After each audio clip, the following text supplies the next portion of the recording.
ଶାଳ ବଣରେ ବସିଛନ୍ତି ଶିବ ଶଙ୍କର।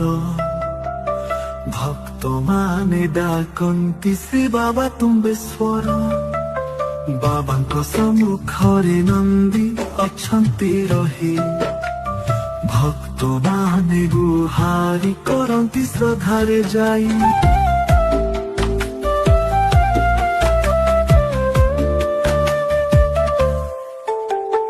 ବାବାଙ୍କ ଜଟରୁ ଝରଇ ଗଙ୍ଗାର ଝର। ଦେଖିବାକୁ ଏହା ଦିଶଇ ବଡ଼ ମନୋହର।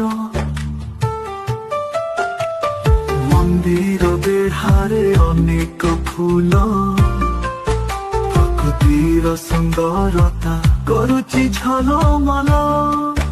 ବାବା ତୁମ୍ବେଶ୍ୱର ତାଙ୍କେ ଭାରି ସୁନ୍ଦର।